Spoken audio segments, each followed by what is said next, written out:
Students, तो I hope कि आप लोग बहुत अच्छे होंगे। इससे पहले के जो 12 टारगेट हैं वो एप्लीकेशन पे भी अपलोड है और यूट्यूब पे भी अपलोड है और टेलीग्राम चैनल पे भी आप लोगों को एक एक लेक्चर जो इससे रिलेटेड है टारगेट से वो आप लोगों को दे दिया गया है। इसलिए मेरे प्यारे बच्चों, आप वहां से बहुत बेहतरीन तरीके से कंप्लीट कर सकते हैं। और मेरे प्यारे बच्चों, मुझे पूरी उम्मीद है कि जो लोग रेगुलर टारगेट से जुड़े हुए हैं उन लोगों का बहुत बेहतरीन तरीके से रिवीजन भी हो गया होगा और चीजें कंप्लीट भी हो रही होंगी। बात रहती है, बहुत सारे बच्चे कह रहे हैं कि रिवीजन करवा दो, तो आगे करवाएंगे रिवीजन। अभी पहले सिलेबस को निपटा लेते हैं क्योंकि थोड़ा सा सिलेबस और बचा है, उसको भी हम बेहतरीन तरीके से निपटा लेते हैं। मेरे प्यारे बच्चों, आज हमारा टारगेट डे है 13 और बहुत सारे जो न्यू स्टूडेंट्स हैं वो कह रहे हैं कि भैया हम लोग क्या करें, हम इसमें जुड़े। देखिए, मैंने पहले आप लोगों से कहा था आप पहले जुड़ते तो ठीक था, लेकिन अभी आप इसमें मत जुड़िए क्योंकि ये जो टारगेट्स हैं ये एंड की, मतलब जिसे कहते हैं ना अंतिम, अपने अंतिम छोर पे पहुंच चुके हैं। इसलिए आप इन टारगेट्स क्लासेस को ज्वाइन ना करें। अगर किसी को ज्वाइन करना है भले ही वो कर ले, अपना टाइम वेस्ट ना करने के लिए कई बच्चों ने ज्वाइन किया है कि टाइम वेस्ट ना हो, तब तक कुछ तो कवर करेंगे, तो ठीक है उनकी सोच भी। लेकिन मेरे प्यारे बच्चे, कुछ ही दिन बाद हम लोग आपको न्यू बैच के साथ दिखेंगे जो आप लोगों का टेक्नीशियन, एएलपी और आप लोगों का ग्रुप डी को टारगेट करते हुए बनाया जाएगा। उससे पहले हम लोग चलते हैं डायरेक्टली अपने टारगेट की ओर। उससे पहले मैं आप लोगों को बता दूं कि अगर कोई भी स्टूडेंट टेक्स्ट बुक की टेस्ट सीरीज परचेज करना चाहता है तो मेरे प्यारे बच्चे, आप लोगों के पास इस समय एक अपॉर्चुनिटी है। 12 से लेके 14 तक आप लोग चाहें तो 395 के अंदर आप अपना पास प्रो मैक्स ले सकते हैं और पास प्रो जो है वो 351 रुपीज में मिल जाएगा। ये आप लोग 12 से 14 जून के बीच में परचेज कर सकते हैं। अगर किसी का मन है तो वो देख सकता है, क्योंकि आप लोगों को एएलपी के भी सारे टेस्ट, चाहे वो साइको ही क्यों ना हो, और ग्रुप डी के सारे टेस्ट, सब कुछ यहां पे भी मिलता है, तो आप यहां पे भी देख सकते हैं। बाकी अपनी एप्लीकेशन पे टारगेट से रिलेटेड टेस्ट, एनसीईआरटी का एक एक चीज, वो सारी की सारी चीजें तो मैं आप लोगों को प्रोवाइड करवा ही रहा हूं। तो किसी का अगर मन हो तो वो देख सकता है। बाकी कोई जोर जबरदस्ती किसी के लिए नहीं है। आपका अगर मन है तो आप देखें, नहीं मन है तो कोई दिक्कत नहीं। आ जाते हैं हम अपने मेन टॉपिक पे। ये है हमारा ग्रुप डी का टारगेट डे 13। और मेरे प्यारे बच्चों, सबसे पहले स्टैटिक जीके में बहुत सारे बच्चे कह रहे थे कि करंट करा दो। देखो, करंट के लिए मैं आप लोगों को बता दूं, करंट एक ऐसी चीज है, जब तक एग्जाम की डेट फिक्स ना हो जाए ना, जब तक एग्जाम की डेट फिक्स ना हो जाए तब तक आप ऐसी चीजें तो पढ़ सकते हो जो बदलने वाली नहीं है। जैसे आईपीएल पढ़ लो, या अभी हाल फिलहाल कोई वर्ल्ड कप हुआ है उसको पढ़ सकते हो। मतलब जो भी ऐसी चीजें हैं जो बदलने वाली नहीं है जल्दी से, 2-3 महीने के अंदर, 4 महीने के अंदर। लेकिन अगर आप कोशिश करें कि भाई साहब मैं पिछले 1 साल से लेके अब तक का 1 साल का पूरा कंप्लीट कर लेता हूं, तो मेरे प्यारे बच्चे उसमें बहुत ज्यादा दिक्कतें होती हैं, क्योंकि बहुत सारी चीजें चेंज होती रहेंगी। जैसे कि अभी आप नियुक्तियां सारी याद करो, पता चल रहा है कि अगले 2 महीने में उनमें से बहुत सारी नियुक्तियां चेंज हो गई, आपका फिर क्वेश्चन गलत हो जाएगा, आपके दिमाग में वो डाउट आएगा। इसलिए जो लेटेस्ट अपॉइंटमेंट्स होते हैं, लेटेस्ट अवार्ड होते हैं, जैसे आपने मान लेते हैं आज संतोष ट्रॉफी याद की, ठीक है, आज आपने ये वाली याद की, अब पता चल रहा है कि संतोष ट्रॉफी 2025 की भी मिल गई। जब आपका एग्जाम हुआ उसमें 25 की पूछ रही, आपको याद है 24 की, आप गलत कर दोगे, ऑप्शन में 100% मिलेगा ही मिलेगा। इसलिए बहुत सोच समझ के वो चीजें करनी होती है। इसलिए मैं कहता हूं कि आप ऐसी चीजें जो बदलने वाली नहीं है उनको अभी करें, और जो फिर बदलने वाली चीजें हैं करंट अफेयर्स में, उनको आप एग्जाम से जैसे डेट घोषित होगी उस टाइम के बाद से आप करंट अफेयर्स पे अपना पूरा जोर दे देना। उसके लिए सिर्फ और सिर्फ एक स्पीडी की बुक लेनी है आपको करंट अफेयर्स की, उसकी मोस्ट इंपोर्टेंट मार्किंग हम लोग प्रोवाइड करवाते हैं, उससे आप बड़े आसानी से पढ़ सकते हैं। मोस्ट इंपोर्टेंट चीजें मैं उसमें दूंगा मार्क करके। अभी यहां पे आप देखिए, सबसे पहले हम लोग कवर करेंगे 10 मोस्ट इंपोर्टेंट साइंटिस्ट। देखिए, हम लोगों ने दो बार उसको कवर किया है, साइंटिस्ट पहले किए आधे, फिर उसके बाद किए, इस बार हम बाकी कर रहे हैं, और ये साइंटिस्ट वाला भी टॉपिक जो है वो पूरी तरीके से खत्म हो जाएगा। यहां से 1 नंबर का क्वेश्चन आने की संभावनाएं रहती हैं, क्योंकि ये मोस्ट इंपोर्टेंट चीजें हैं। इसके अलावा मैंने एक चीज और डाली है इस बार, मोस्ट इंपोर्टेंट साइंटिफिक रीजंस, कौन सी चीज किस कारण से होती है, ये बहुत बहुत ज्यादा इंपॉर्टेंट है। ठीक है, जैसे कि आप लोगों से पूछता है कि बताओ भैया, किसी बूंद का गोलाकार आकार जो होता है, जैसे बूंद जो है वो गोल हो जाती है, किसी चीज पे गिरती है तो वो गोलाकार क्यों हो जाती है। ठीक है, किसी वस्तु को हम ऊपर फेंक देते हैं तो वो नीचे ही क्यों आ जाती है। समझ रहे हैं? दो वस्तुओं को एक साथ गिराया जाता है, एक भारी है एक हल्की है, वो दोनों नीचे एक साथ कब गिरेंगी और अलग अलग टाइम पे कब गिरेंगी। तो इनके रीजंस हैं, उन रीजंस को हम पढ़ेंगे, वहां से क्वेश्चंस पूछ लेता है। तो मेरे प्यारे बच्चे इन रीजंस को आप लोग जरूर से जरूर कवर करेंगे। अच्छा, कुछ बच्चे कहेंगे भैया हमको तो इंग्लिश में प्रोवाइड करा, तो मैं आप लोगों को बता देता हूं। चैट जीपीटी नाम की एप्लीकेशन है, ठीक है। उस चैट जीपीटी में आप सीधा जाइए, अपने पेज की जो पीडीएफ का स्क्रीनशॉट है उसको डालिए, उससे कहिए ट्रांसलेट इनटू इंग्लिश, आपको इंग्लिश में ट्रांसलेट करके दे देगा। एक से एक बेहतरीन चीज आप देख लीजिएगा, उसके अंदर मिल जाएगी, ठीक है। तो ये हो गया साइंटिफिक रीजंस हम लोग कवर करेंगे। मुगल काल सबसे इंपॉर्टेंट है, ये बात समझ लीजिए। आप लोगों के मध्यकालीन भारत के अंदर सबसे ज्यादा जो इंपॉर्टेंट है वो मेरे प्यारे बच्चों मुगल काल ही है। आप लोगों को लग रहा होगा ऐसा क्यों? मेरे प्यारे बच्चों आप देखिए, अकबर से रिलेटेड क्वेश्चंस, बाबर से रिलेटेड क्वेश्चंस, ठीक है, हुमायूं से रिलेटेड क्वेश्चंस, इनसे ही रिलेटेड क्वेश्चंस ज्यादा से ज्यादा पूछे जाते हैं। ये जितने भी स्ट्रक्चर्स आप लोग देख रहे होंगे कि भाई साहब आगरा का किला, दिल्ली का किला और ये ताजमहल, इनमें से बहुत सारी चीजें हैं वो इनसे जुड़ी हुई है। इसलिए मेरे प्यारे बच्चों आप लोगों से वहां से क्वेश्चंस पूछे जाते हैं।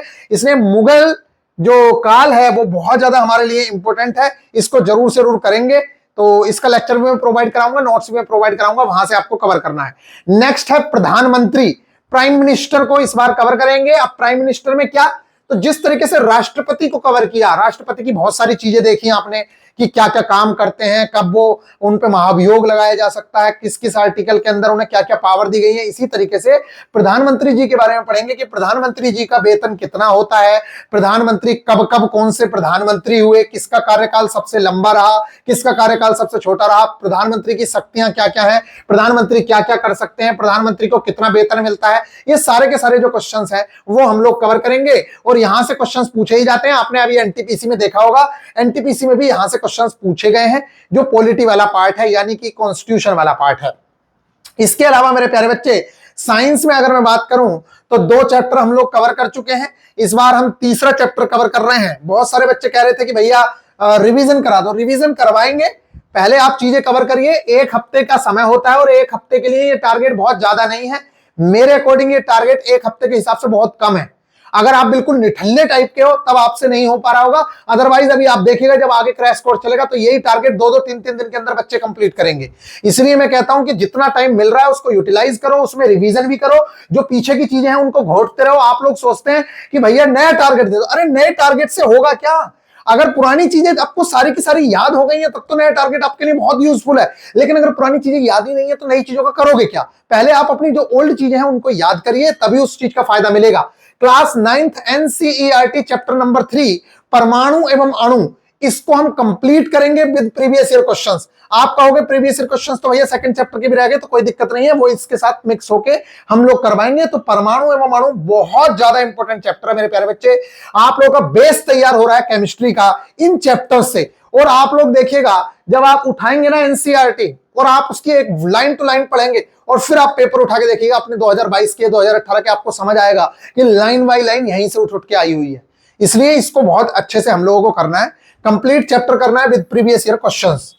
10th एनसीईआरटी चैप्टर नंबर 8 जो हम कर रहे थे, जीव जनन कैसे करते हैं, हाफ चैप्टर हमने पहले किया है, इस बार हम बाकी का हाफ चैप्टर करेंगे। तो मेरे प्यारे बच्चों ये चैप्टर भी इस बार हमारा पूरा हो जाएगा। एक चैप्टर ये है, आधा चैप्टर ये वाला करना है। तो बहुत, ये कोई बहुत बड़ी चीज नहीं है, 2 से 3 घंटे का लेक्चर। मैं कह रहा हूं आप अगर 10 घंटे भी दे देते हैं इसमें, 10 घंटे भी, तब भी कोई बहुत बड़ी बात नहीं है। आपके पास 7 दिन का समय होता है, 7 दिन का। मैं कह रहा हूं अगर एक दिन आपने पूरा साइंस के लिए भी दे दिया ना 8 से 10 घंटे, एक दिन पूरा भी, तब भी मेरे प्यारे बच्चे आप अगला दिन पूरा मैथ्स में दे दीजिए, उससे अगला दिन आप रीजनिंग में दे दीजिए, तब भी आपके पास बहुत टाइम बचता है। इसलिए ये सब बहानेबाजी तो बिल्कुल भी मत करिएगा कि मैं कर नहीं पा रहा हूं। कर नहीं पा रहे हो तो कहीं ना कहीं तुम में कमी है, और इतनी कम वैकेंसीज में अगर सिलेक्शन लेना है तो अपनी क्षमता को बढ़ाना पड़ेगा और अपनी जो कंफर्ट जोन है उसको छोड़ना पड़ेगा। आप अगर सोच रहे हो कि मैं तो भैया एक ही चैप्टर कर लूंगा पूरे हफ्ते में और वो भी मुझसे नहीं होगा, तो फिर तो यही है कि मेरे प्यारे बच्चे तुम सपने भूल जाओ, नहीं हो पाएगा। लोग पढ़ रहे हैं इतना ज्यादा दुनिया भर की चीजें पढ़ रहे हैं, आप लोगों से इतनी इंपॉर्टेंट चीजें जो करवाई जा रही हैं वो भी कवर नहीं हो रही, तो फिर कैसे काम चलेगा? तो ये साइंस में हम लोगों का टारगेट है। नेक्स्ट है मेरे प्यारे बच्चे मैथ्स का टारगेट, उसमें हम टाइम एंड डिस्टेंस, बच्चे ने बताया था कि भैया एक चैप्टर ये रह गया है हमारा, टाइम एंड डिस्टेंस और ट्रेन, ये दोनों चैप्टर को हम कंप्लीट करेंगे, दोनों एक दूसरे से रिलेटेड है, इनको हम बहुत बेहतरीन तरीके से कंप्लीट करेंगे। अगर समय मिले तो आप मेरे को बताइएगा, अगर आप लोग रिवीजन का समय लेंगे तो उसमें हम एक चैप्टर और बचा है सिर्फ बोट एंड स्ट्रीम, उसको भी हम कवर करा देंगे, जो 1 से 1.5 घंटे का ही चैप्टर है, बहुत बड़ा चैप्टर नहीं है, उसको भी इसी में कवर करा देंगे। नहीं तो कोई दिक्कत नहीं है, अगले टारगेट में हम लोग डालेंगे, घबराने की कोई आवश्यकता नहीं है। इस बार आप टाइम एंड डिस्टेंस और ट्रेन कंप्लीट करिएगा, यही हमारे लिए बहुत है, इससे ज्यादा नहीं भी करोगे तो भी कोई दिक्कत नहीं है। नेक्स्ट है रीजनिंग में, इस बार जो टारगेट है वो बहुत अच्छा है। पिछली बार मैंने आप लोगों को क्या दिया था, मैंने दिया था आप लोगों को कि आप स्लॉक्स कवर, वो वेन डायग्राम कवर कर लो। आपने वेन डायग्राम बहुत अच्छे से कवर कर लिया, उसकी प्रैक्टिस भी कर ली होगी।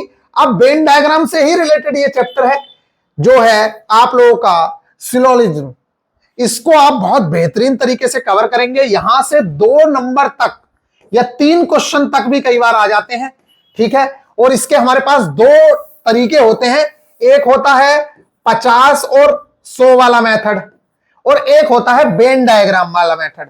तो अगर आप वेन डायग्राम वाले मेथड से करेंगे, देखिए मैं आपको बता दूं सबसे अच्छी बात, करने को आप किसी से भी कर लीजिए जिससे आपको उचित लगे, लेकिन मैं ये कहूंगा अगर आपको ये 50 और 100 वाला मेथड समझ ना आए, बस ये 50-100 वाला जो मेथड है ना, ये बहुत जल्दी क्वेश्चंस को सोल्व करवा देता है जब समझ आ जाता है, लेकिन समझने में टाइम लेता है। जो वेन डायग्राम वाला है उसमें क्या है, कई बार हम डायग्राम बना नहीं पाते क्योंकि पॉसिबिलिटी बहुत ज्यादा होती है, और जब तक आप सारी पॉसिबिलिटी के वेन डायग्राम नहीं बना लेते हो तब तक आपके क्वेश्चन गलत होने की संभावनाएं रहती हैं।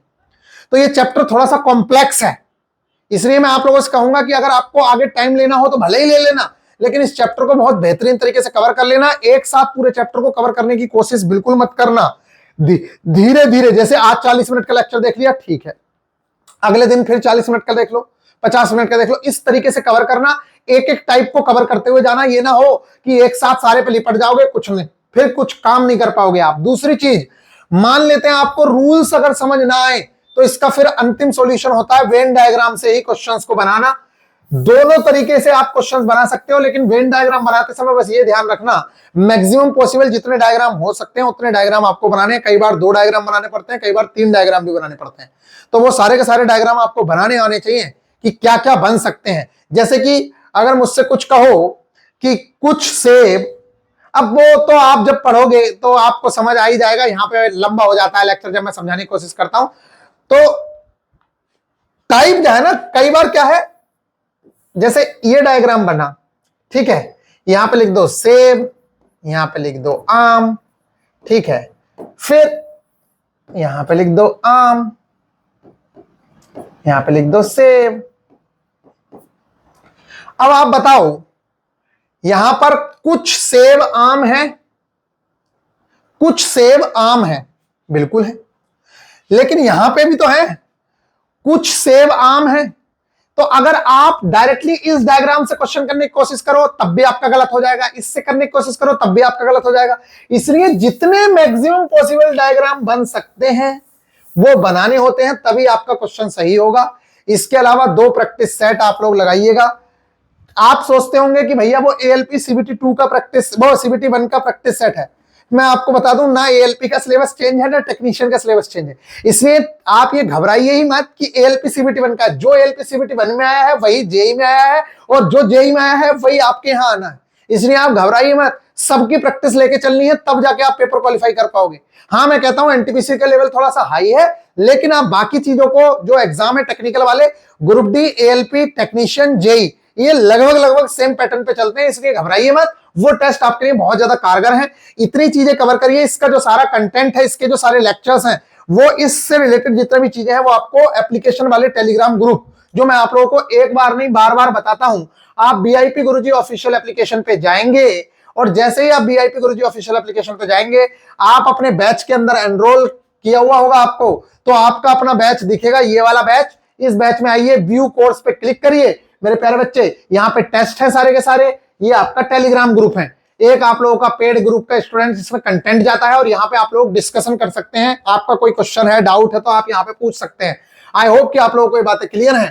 तो मिलेंगे फिर नेक्स्ट वीडियो में। ख्याल रखिएगा, बिल्कुल टेंशन फ्री रहिए। सिलेबस कंप्लीट कराना मेरी रेस्पॉन्सिबिलिटी है, आप सिर्फ जितना करवाया जा रहा है उतना करते रहिए। सिलेबस 110% आप लोगों का कवर करवा दिया जाएगा। मिलते हैं नेक्स्ट वीडियो में, ख्याल रखिएगा, टेक केयर।